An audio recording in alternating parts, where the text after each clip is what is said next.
Welcome back, listeners. Today we delve into the chilling Gilgo Beach case, exploring the forensic breakthroughs that led to Rex Heuermann's arrest. It's a case that's both fascinating and disturbing. On the surface, you have a seemingly ordinary architect, a family man. But beneath that facade, investigators allege lies a mind capable of unspeakable acts. Right, and this story unfolds against the backdrop of Long Island's eerie coastline. It begins in December 2010 with the discovery of Melissa Barthelomew's remains. She was found during a police training exercise of all things. Almost as if fate intervened. Think about it. Officer John Malia and his canine partner Blue were out for a routine training session along Ocean Parkway when Blue picked up the scent.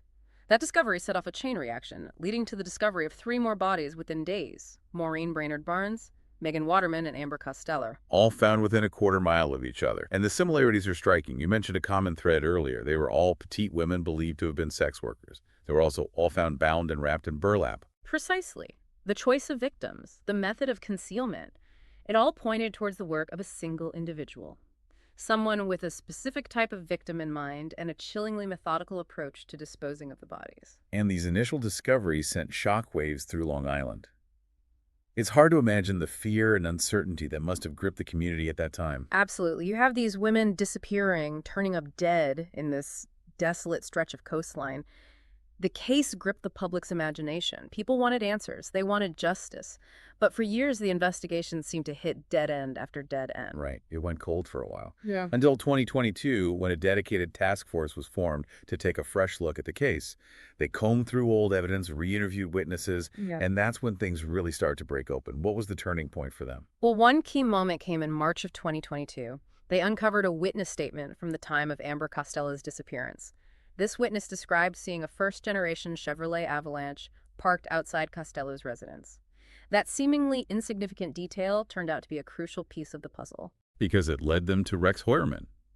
You mentioned he was an architect, seemingly an ordinary guy living a seemingly ordinary life. That's right. He was living in Massapequa Park with his wife and children, and guess what kind of vehicle he owned during the time of the murders? Don't tell me a Chevrolet Avalanche. Bingo! A first-generation model, just like the witness described. That discovery shifted the focus of the entire investigation. Now the task force had a prime suspect. And they didn't waste any time, did they? From what I read, they issued over 300 subpoenas and search warrants digging into every aspect of Heuermann's life. You're absolutely right. They were leaving no stone unturned. They wanted to know everything about this man, his movements, his contacts, his online activity. And it's here that the power of digital forensics really comes into play. We live in a world where our digital footprints can reveal a lot about us, and this case is a prime example of that. Right. These days, it's almost impossible to commit a crime without leaving some kind of digital trail. Exactly. And in Heuermann's case, that digital trail proved to be incredibly incriminating. Let's talk about that. I know cell phone data played a huge role in this investigation. It did. Now, you have to remember, this was back in 2009, 2010. Cell site location data from that time wasn't as readily available as it is today.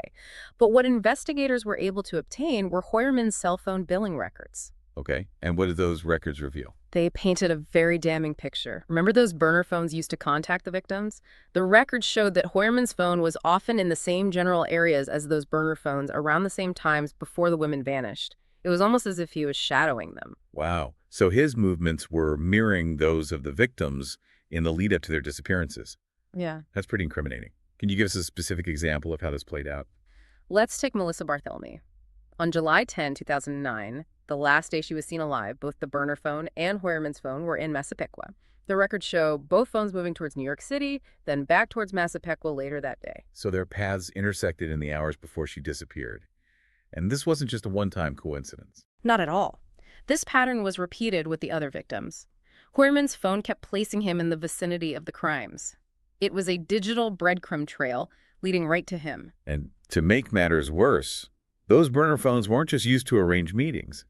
There were those chilling, taunting phone calls made to Melissa Barthelomew's family after she disappeared. You're right. Those calls were absolutely heartbreaking. The caller, believed to be the killer, taunted. The family even claimed to have killed Melissa. And cell tower data linked those calls to where exactly? In Midtown Manhattan. And you want to know what else was in Midtown Manhattan? Heuermann's office? Exactly. This was back when he worked for an architecture firm in the city. So you have him placing calls from near his office, using Melissa's phone to torment her family. The audacity of it is just staggering. It really is. You start to get a sense of the kind of person we're dealing with here. Someone capable of unimaginable cruelty. But it's not just the cell phone data that's so compelling in this case. There's also the matter of his wife's whereabouts during the times of the murders. Ah, yes. That's another fascinating detail. Travel records and cell phone billing records confirm that Heuermann's wife was out of New York State during the disappearances of three of the victims, Bartholomew Waterman and Costello. So he was alone at home when these women vanished. That can't be a mere coincidence, can it? It certainly raises a lot of questions. Unfortunately, records from 2007 when Maureen Brainerd Barnes disappeared weren't available, so we don't know his wife's whereabouts during that time. It's a piece of the puzzle that's still missing. But for those three victims, the pattern is pretty clear. He was alone, and the women disappeared. It's like a scene straight out of a true crime novel. It is, isn't it? Yeah. And it gets even more disturbing when you consider what investigators found on Heuermann's computer. We're talking about the so-called forensic breakthroughs notebook. Right. This is where things take a truly dark turn. Oh. This digital document was recovered from unallocated space on Heuermann's hard drive. He tried to delete it, but thankfully investigators were able to retrieve it. And what they found was chilling. Think of it as a window into the mind of a killer, meticulously documenting his methods and strategies. It's as if he was keeping a twisted diary of his darkest desires. What specifically did it contain? Was it like a confession? Not a direct confession, no, but it was almost like a blueprint for his crimes. It laid out his plans, his precautions, even his anxieties about getting caught. He seemed very concerned about covering his tracks, didn't he? Absolutely. He lists all sorts of problems he anticipated, like potential witnesses or security cameras. He even detailed the supplies he needed, including rope tape cutting instruments and even acid. Acid? Was he planning to dissolve bodies? That's the chilling implication. It speaks to a level of premeditation that's truly disturbing. He wasn't just acting on impulse. He was thinking several steps ahead. And the notebook didn't stop there, did it? No, it went even further. He outlined specific locations he called dump sites, places where he presumably planned to dispose of the bodies. One of these locations actually matched a road near where one of the victims was found. That's eerie. It's like he was scouting locations in advance, almost relishing the planning process. And then there were the instructions for body prep, including a disturbing note to remove ID marks, like tattoos. Was that something investigators observed at the actual crime scenes? Yes, disturbingly it was. The condition of some of the victims' remains was consistent with the instructions in his notebook. It's almost as if he was following a gruesome checklist, ensuring he left as little trace as possible. This notebook really paints a chilling picture of his alleged premeditation and his cold, calculating nature. You said earlier it was like a window into his mind. It also seems to be a roadmap to his alleged crimes. But the notebook wasn't the only digital treasure trove investigators uncovered. Tell us about his internet search history. Well, this is where it gets even more disturbing. You see, Heuermann wasn't just passively consuming violent content online. He was actively seeking it out. His search history revealed a deep fascination with themes of bondage, torture, and mutilation. So the notebook wasn't just some dark fantasy he was writing down. It seems his online activity aligned with those same twisted thoughts. Exactly. And there's one more detail that really sends chills down my spine. The notebook contained references to something he called playtime. What did investigators make of that term? They believe it refers to the sexual and mutilation acts he allegedly perpetrated on his victims. It's a chilling euphemism that speaks volumes about his depravity. It's hard to fathom the level of darkness that must have existed within this man. But as disturbing as all of this is, it's also a testament to the power of technology in modern criminal investigations. Without those advancements in digital forensics, we might never have uncovered these crucial pieces of evidence. Absolutely. The ability to recover deleted files, analyze cell phone records, and piece together a suspect's digital footprint has become indispensable for law enforcement. It's like having a virtual detective working alongside the real ones. And this is only part of the story. We haven't even delved into the DNA evidence that ultimately linked Heuermann to the crimes. Right. That DNA evidence is the linchpin of the prosecution's case and ultimately led to Heuermann's arrest.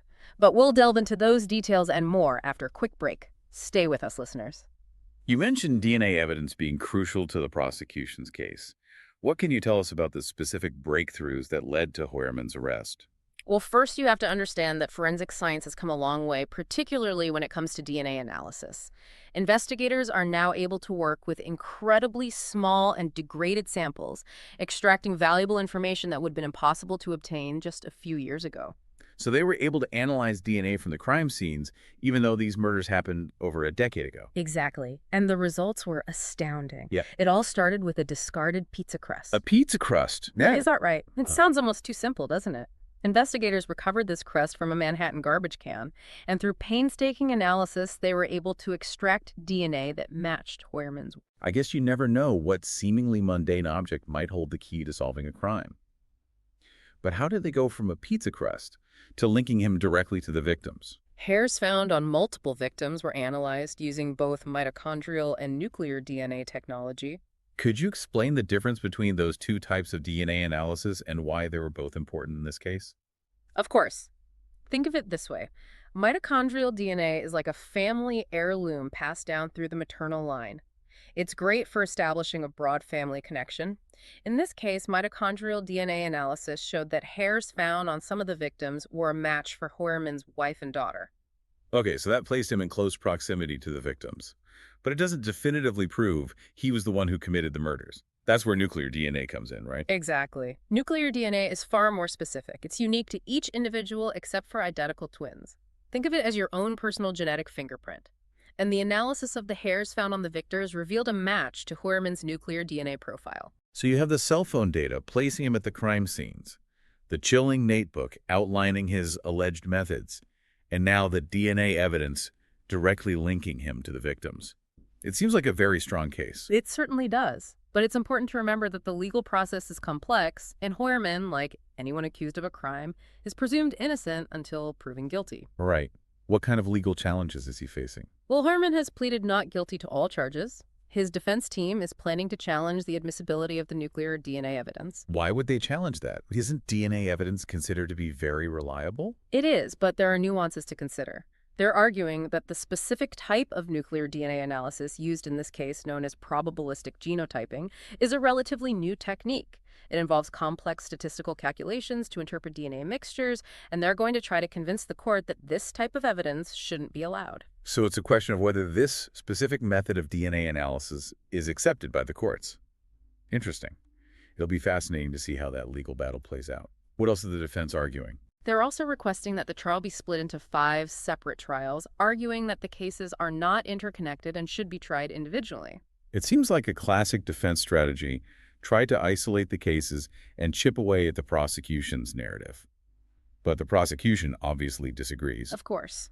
They believe the crimes are clearly linked by a common modus operandi, the choice of victims, the method of killing, the disposal of bodies. They'll argue that presenting all the evidence together gives the jury a clearer understanding of the overall pattern and strengthens their case. So we have a legal battle brewing. What happens next? Well, both sides will present their arguments, call witnesses, and present evidence. Ultimately, it will be up to a jury to decide Heuermann's fate. And as if this case wasn't already complex enough, it took another turn in December 2024 when Heuermann was charged with the murder of a 7th victim. Ah, yes, Valerie Mack. Her remains were actually discovered in 2 separate locations. Some were found back in 2000, and then additional remains were found in 2011 during the searches related to the Gilgo Beach investigation. That must have sent shockwaves through the investigation. It's one thing to uncover a possible connection to a cold case, but to have remains from the same victim discovered years apart, that's almost unheard of. What was it about Valerie Mack's case that led investigators to Heuermann? Well, for one thing, investigators discovered that Heuermann's IP address was allegedly used to access a website dedicated to the Gilgo Beach investigation just days before Mack was identified. So he was actively following the case online. That suggests a certain level of morbid curiosity, if not something more sinister. Precisely. It's as if he couldn't resist keeping tabs on the investigation, even as the net was closing in on him. But there's another even more chilling detail. A hair found with Mack's remains is believed to belong to Heuermann's young daughter. This pattern of his family's DNA appearing at the crime scenes is incredibly unsettling. How does the defense explain that? Well, they haven't addressed that specific piece of evidence yet, but it's sure to be a major point of contention during the trial. And then there are Sandra Costilla and Jessica Taylor, 2 more victims added to the case in June 2024. It seems like the investigation is constantly expanding, uncovering new layers of darkness. It is a constantly evolving story. Costilla's remains were found in 1993, and Taylor's remains were found in 2 different locations in 2003 and 2011.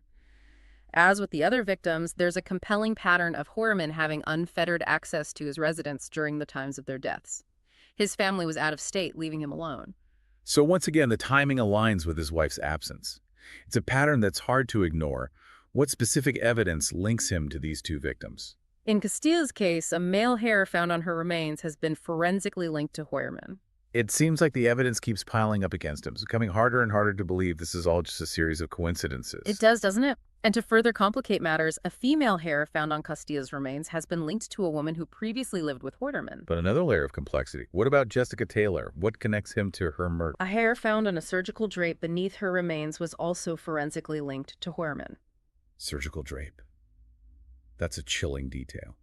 It speaks to a level of premeditation and awareness that's truly disturbing. It does. And it underscores the meticulous nature of the investigation. Investigators have been incredibly thorough, and the use of advanced forensic techniques has been instrumental in bringing these charges against Heuermann. It's a testament to the power of science and the dedication of law enforcement. But this is more than just a scientific puzzle. These are real lives, lost families shattered. You're right. It's important to remember the human cost of these crimes. Behind every piece of evidence, every forensic breakthrough, there's a victim and a family that's been devastated by their loss. It's hard to grasp the enormity of this case. We've talked about the cell phone data, the chilling notebook, and the DNA evidence. It all seems to point towards Heuermann. But the story is far from over, isn't it? Right. We're in the midst of a complex legal battle, and it's important to remember that the judicial system operates on the principle of presumed innocence until proven guilty. Of course. But this case really underscores how much forensic science has revolutionized criminal investigations. It's like something out of a TV show analyzing discarded pizza crusts, uncovering deleted files. It's mind-boggling. It's true. We live in an age where almost every action leaves a trace, a digital or physical fingerprint. And investigators are getting better and better at piecing together those fragments to tell a complete story. And in this case, that story is still being written. We have the upcoming legal battles, the potential for more victims to be identified, and the lingering question of motive. Why did Heuermann allegedly do this? What drove him to commit such horrific acts? That's the million-dollar question, isn't it? It's one that may never be fully answered. We may glean some insights from his alleged writings, his internet searches, and his psychological profile, but ultimately the true nature of his motivations may remain a mystery. And that's what makes this case so fascinating, yet so unsettling. We're dealing with a darkness that's hard to comprehend. You're right. It's a case that forces us to confront the fact that evil can lurk in the most unexpected places, even in seemingly ordinary lives. It's a stark reminder that appearances can be deceiving.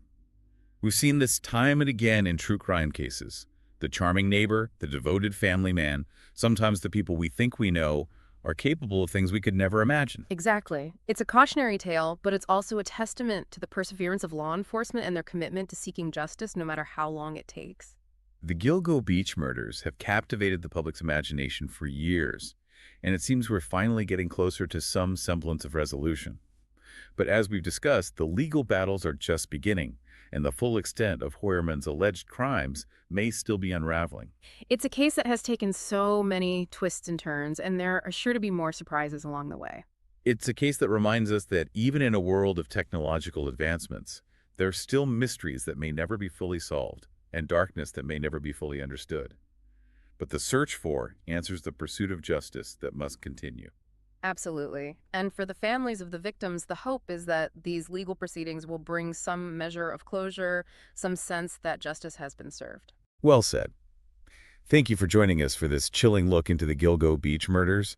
It's been a truly thought-provoking case. It has, and as always, it's a story that will continue to unfold in the months and years to come. Until next time, listeners, stay informed and stay curious.